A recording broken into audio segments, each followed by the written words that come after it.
భద్రాచలంలోని శ్రీ సీతారామచంద్ర స్వామి దేవస్థానం మరింత సర్వాంగ సుందరంగా మారనుంది. ఆలయాన్ని అన్ని రకాలుగా అభివృద్ధి చేయడానికి 300 కోట్ల నిధులు వెచ్చించాలని తెలంగాణ ప్రభుత్వం నిర్ణయించింది.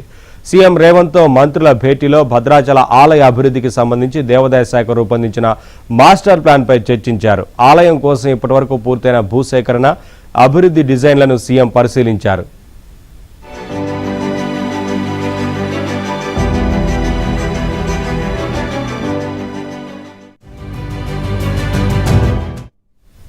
ఆలయ అభివృద్ధికి ఇప్పటివరకు 100 కోట్లను మాత్రమే కేటాయించాలన్న ఆలోచనలో ప్రభుత్వం ఉండగా ఈ సమావేశంలో 300 కోట్లనైనా వెచ్చించాలని నిర్ణయించినట్లు తెలుస్తోంది.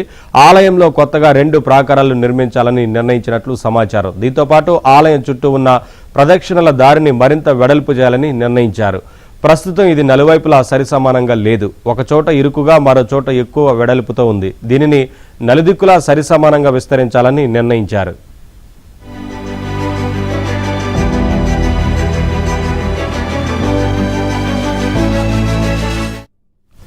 వీటితో పాటు కళ్యాణ మండపాలను మరింత అభివృద్ధి చేయడం, ఆలయానికి అవసరమైన ఇతర కట్టడాలను నిర్మించడం వంటి పనులను చేపట్టనున్నారు. కాగా ఆలయ సహజత్వానికి భంగం కలగకుండా పూర్తి ఆగమ శాస్త్రాల ప్రకారం ఇటు భద్రాచల ఆలయ అభివృద్ధి పనులు చేపట్టాలని సీఎం రేవంత్ రెడ్డి అధికారులకు సూచించారు.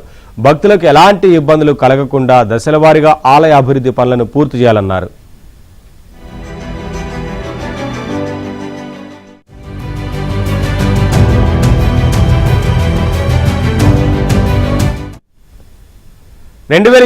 మార్చి 31 నాటికి తొలి దశ ఆలయ అభివృద్ధి పనులు పూర్తి చేసేలా ప్రణాళిక రూపొందించుకోవాలన్నారు.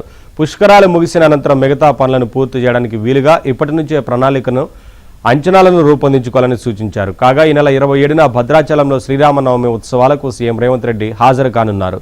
ప్రభుత్వం తరపున స్వామివారికి పట్టు వస్త్రాలు సమర్పించనున్నారు.